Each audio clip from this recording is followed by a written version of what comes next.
Bom dia, bom domingo. Este é o programa 70 × 7. Após 18 meses de trabalho, foi devolvido o esplendor original à Capela de São João Batista, na Igreja de São Roque, em Lisboa.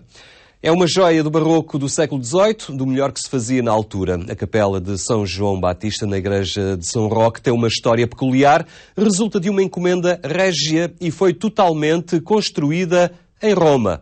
Juntamente com a capela, o rei Dom João V encomendou também um conjunto de alfaias litúrgicas, onde se destaca um acervo de peças de ourivesaria e paramentaria únicas no mundo.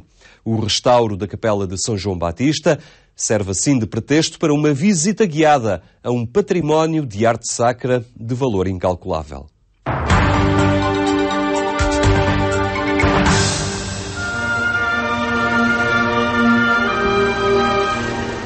Foi edificada no século XVI e foi durante mais de 200 anos a principal igreja da Companhia de Jesus em Portugal, até à expulsão dos jesuítas no século XVIII.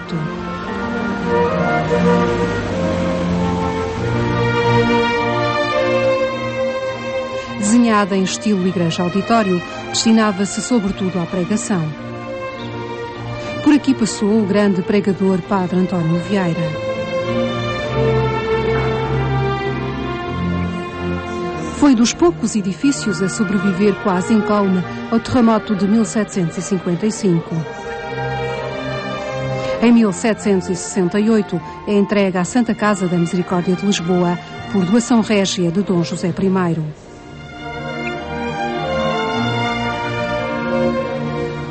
A igreja tem diversas capelas, sobretudo no estilo barroco do início do século XVII, sendo a mais notável a Capela de São João Batista, mandada edificar no século XVIII.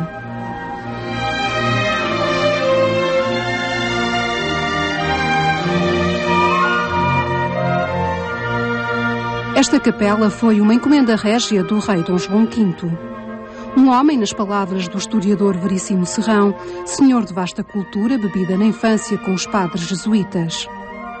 Falava línguas, conhecia os autores clássicos e modernos, tinha boa cultura literária e científica e amava a música.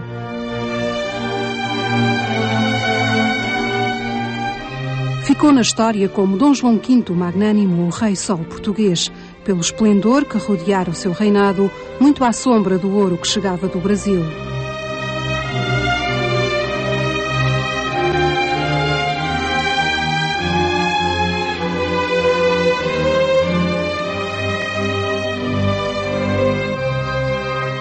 O convento de Mafra, o Aqueduto das Águas Livres, o Teatro Real para a Ópera e a Real Basílica Patriarcal, destruídos pelo terremoto de 1755, são apenas algumas das grandes obras do seu reinado.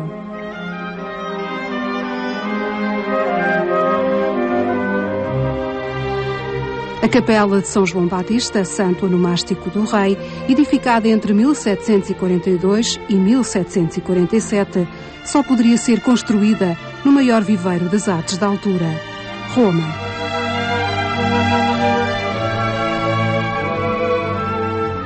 É uma obra total se atendermos ao trabalho das várias disciplinas artísticas necessárias para a sua realização.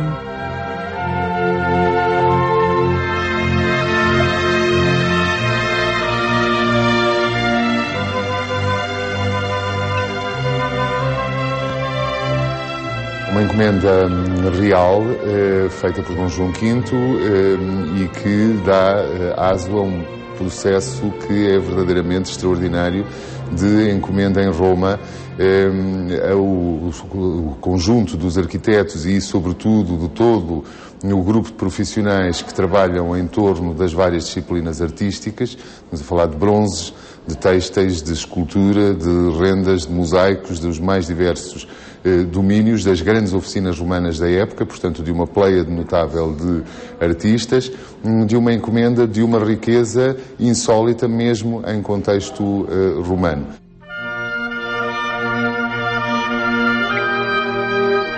De facto, esta podemos referir-nos esta encomenda como uma das mais mediáticas empresas do rei Dom João V.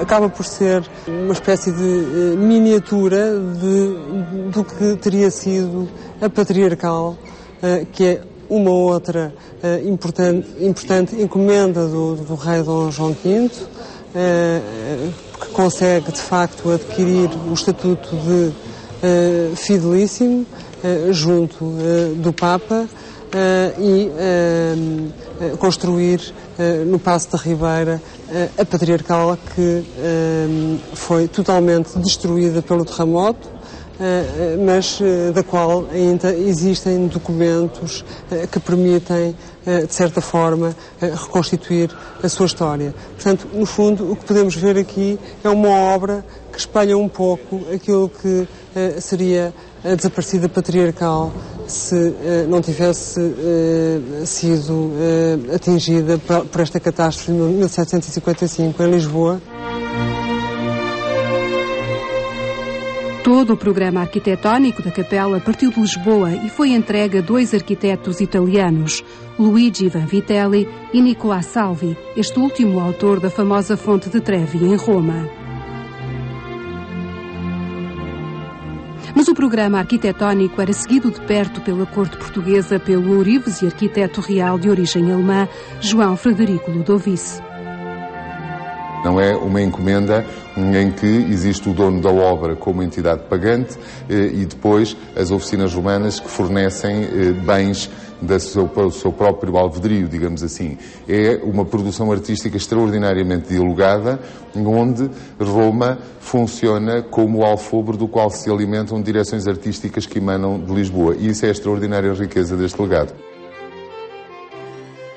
Juntamente com a capela, é encomendado um vasto conjunto de peças ricamente elaboradas pelos melhores artesãos de Roma.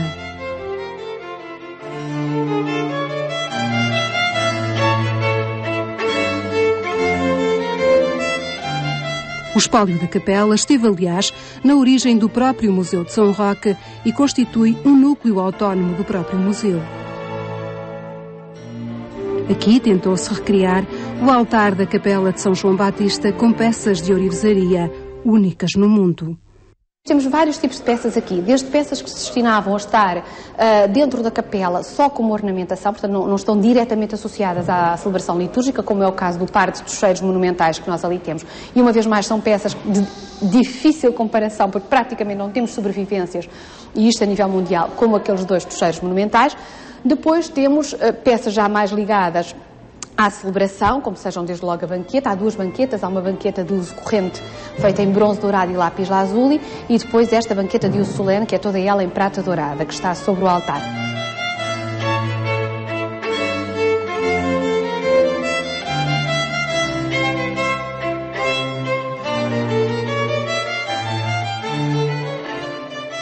O próprio frontal de altar para as ocasiões também solenes, feito em prata e lápis lazuli.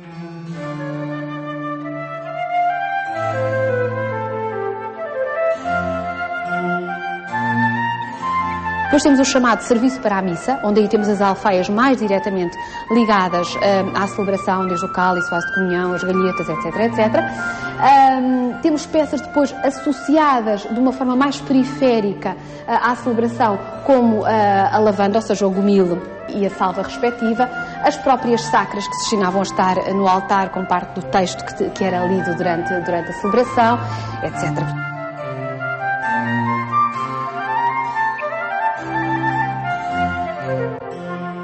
Ainda que seja proveniente de Roma, não existe, de facto, possibilidade de comparar esta coleção em termos de conjunto com nenhum outro equipamento museológico ou mesmo monumento.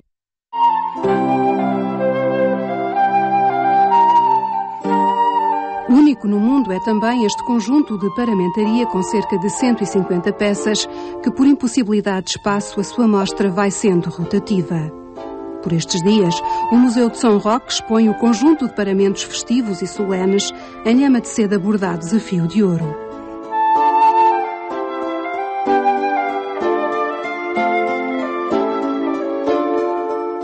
Os paramentos estão organizados em 3 categorias.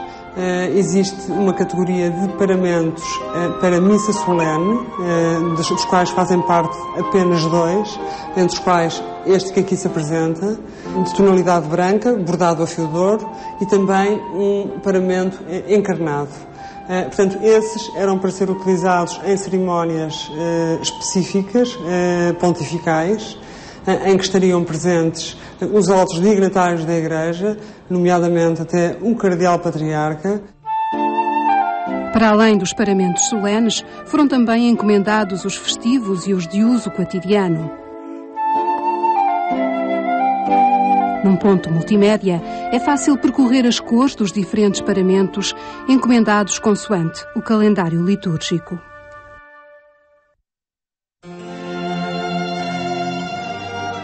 Não será fácil estabelecer um paralelismo nos dias de hoje que nos ajude a averiguar o custo de tamanha encomenda.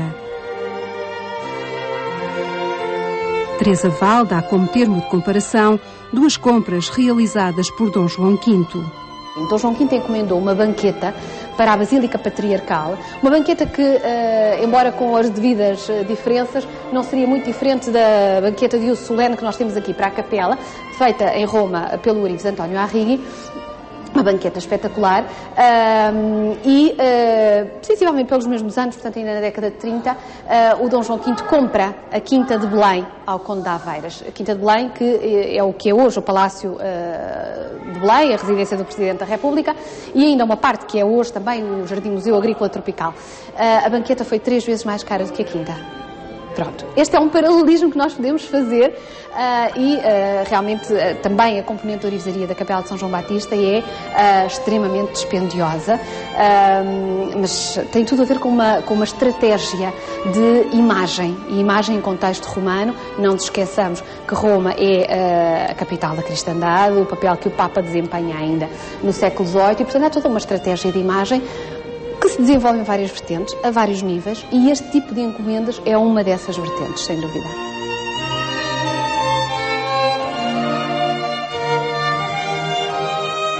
Símbolo da grandeza desta encomenda, a capela teve honras papais. Foi sagrada em Roma em 1744, na Igreja de Santo António dos Portugueses, pelo Papa Bento XIV. E em 1747 foi ali armada para a celebração da Missa Papal. Há um cumular de privilégios contínuos em torno desta encomenda. O próprio Papa se desloca em pessoa a ver a exposição da capela. De resto, há um lado exibicionista a esse nível, de um tratamento especialmente diferente, de uma encomenda que é em si mesma fora do comum, e todas as peças que a compõem, desde as peças que se destinam a ser montadas in situ até ao tesouro, o tesouro litúrgico que lhe está associado e que aqui está evocado à nossa volta, foram objeto de exposições públicas antes de serem embarcados para Lisboa, exatamente como hoje fazemos também as grandes exposições temáticas nos museus, com esse objetivo de que de facto alcançasse o máximo grau de visibilidade exterior. E evidentemente que esse tratamento especial de deferência por parte do Soberano Pontífice contribuiu para o prestígio da encomenda e sobretudo para o prestígio da coroa que a encomendava. Em 1747, a capela foi desmontada e transportada para Lisboa em 3 naus e seguidamente montada no espaço da antiga Capela do Espírito Santo da Igreja Jesuíta de São Roque. Em seu redor vem um conjunto de técnicos italianos que se destinaram a montar todas as peças in situ e reconstituir a capela no alvéolo onde ela teria que encaixar e que era a condição base da encomenda. A primeira de todas as coisas que se faz é o levantamento do existente para que a obra a fazer encaixe numa estrutura pré-existente, que é a da Igreja de São Roque, com as suas capelas laterais. O objetivo da encomenda estava para além da luxúria e do gosto cultural do rei Dom João V. A encomenda tinha objetivos políticos e diplomáticos. Numa altura em que surgiam rumores sobre a fraqueza financeira do reino, Dom João V exibia a sua capacidade encomendante perante as potências europeias. ela vem, como disse, reforçar, dada a altura do seu próprio processo, uma outra grande encomenda já em marcha, de que esta se converte num processo anexo, sendo que hoje é ela a única que nos permite imaginar o que era a encomenda original e que é a do revestimento e da nova decoração da Basílica Patriarcal, ou seja, da Capela Real do Paço da Ribeira, onde a Basílica estava instituída. E nesse sentido há de facto um lado político, de marketing político, se quiser, ou de diplomacia. No momento em que começam a circular rumores sobre a solidez da riqueza do reino e, portanto, a sua capacidade encomendante, o monarca, aliás, lançando mão de um recurso, digamos assim, diplomático, que já não começa aqui, que ele já tinha utilizado antes, reforça a encomenda em marcha por uma outra encomenda ainda cumulativa. E esta encomenda, estas duas encomendas, ao mobilizarem, torna-se, portanto, em conjunto uma encomenda sem precedentes, ao mobilizarem todas as grandes oficinas de artistas em Roma. Em 1747 chega a Portugal, mas a sua montagem só fica concluída em 1752. Dom João V nunca chegou a ver o resultado final da sua encomenda. Morreu 2 anos antes, em 1750.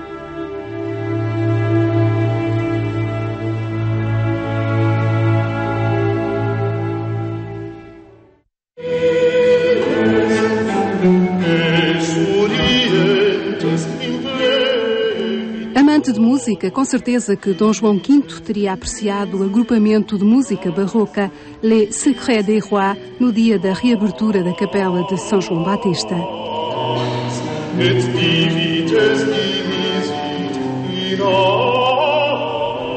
Foram 18 meses de um vasto programa de conservação e restauro. Instituto dos Museus e da Conservação, através do Departamento de Conservação e Restauro e a colaboração científica do Laboratório José Figueiredo, devolveram aos elementos metálicos e pétreos o esplendor original. Apenas como curiosidade, a Capela de São João Batista tem 24 tipos de pedra-mármore.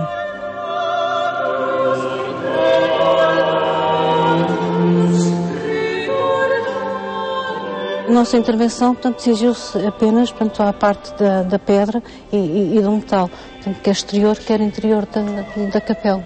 Portanto, os lampadários também foram intervencionados, portanto, a dificuldade desta intervenção foi ser feita in situ. Portanto, ela não podia ser desmontada. Não é que não pudesse ser desmontado os elementos metálicos, pelo menos, mas punha imensos problemas mesmo depois a nível da conservação. A intervenção nas composições dos mosaicos do chão e dos 3 grandes painéis que representam o batismo de Cristo, a Anunciação e o Pentecostes estiveram sob a responsabilidade do Instituto Central para o Restauro de Roma, com a colaboração do Departamento de Conservação e Restauro da Faculdade de Ciências e Tecnologia da Universidade Nova de Lisboa. Existiam problemas de conservação significativos. Identificámos uma alteração no vidro que provocou uma mudança nas cores cinzenta e castanha e as imagens ficaram alteradas e ilegíveis. Estavam também cobertas por uma camada de cera muito escura. Mas o maior problema era a conservação do vidro.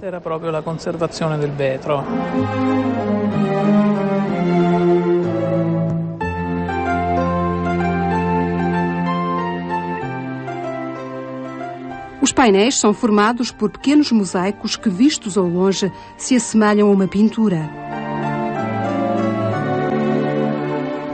No entanto, escolheu-se o vidro porque era um material mais durável.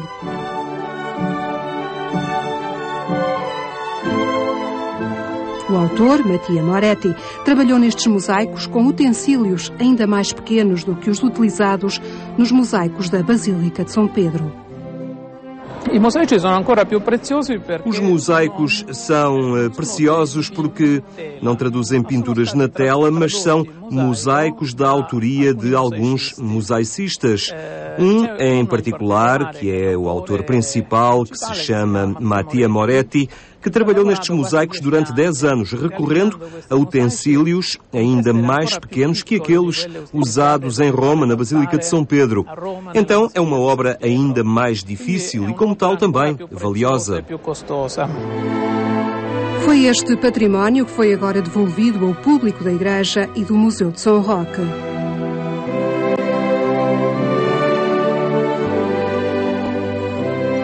Restaurado e valorizado, onde a própria luz é elemento enriquecedor.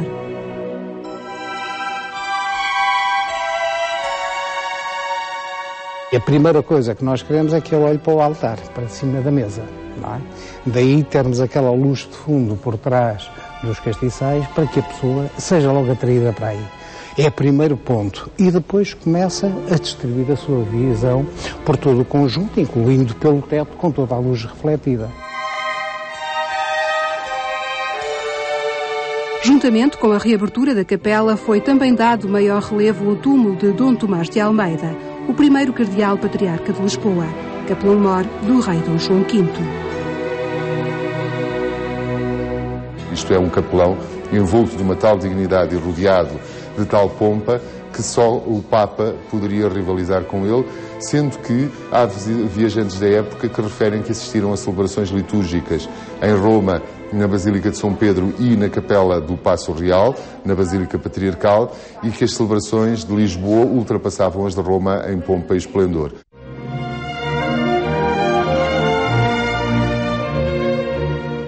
Integrado na reabertura da Capela de São João Batista ao Museu de São Roque, está a levar a cabo um vasto programa que inclui conferências, visitas guiadas e ateliês de arte sobre este tesouro artístico e arquitetónico que só a grandeza de um rei e a riqueza do seu reino nos poderia ter legado.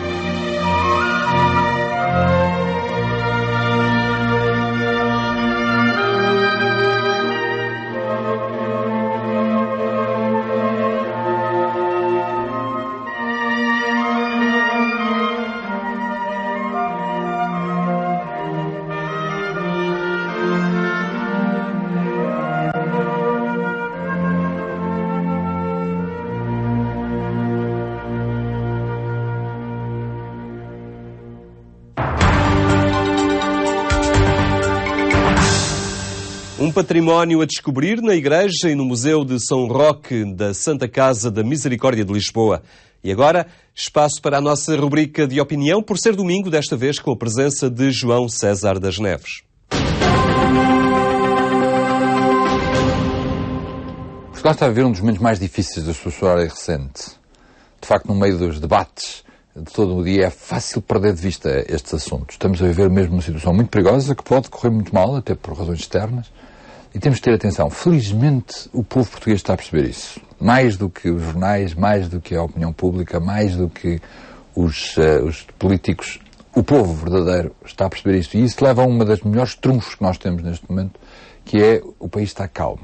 Ao contrário de Espanha, ao contrário da Irlanda, ao contrário da Grécia, sobretudo, o país, Portugal, está calmo. Isso é um trunfo estrondoso, mas também é uma oportunidade que não pode ser desperdiçada. Se este momento de confiança que a contestação que não passa dos jornais, que não atinge mesmo a realidade, não for aproveitada, poderemos ter, então assim, uma revolta mesmo a sério. E isso quer dizer que em cada um de nós, no seu sítio, deve primeiro compreender a gravidade da situação, perceber a sabedoria do povo, que percebe muito melhor do que tantos analistas, mas também ser muito exigente consigo e com os outros, para que esta oportunidade seja bem cumprida, para nós podermos finalmente sair de um perigo que ainda ameaça Portugal. 70 vezes 7 fica hoje por aqui. Para a semana vamos ao encontro da tradição popular e da sensibilidade religiosa que transparece nas festas da Senhora do Almortão. Até lá, tenha um bom domingo e uma ótima semana.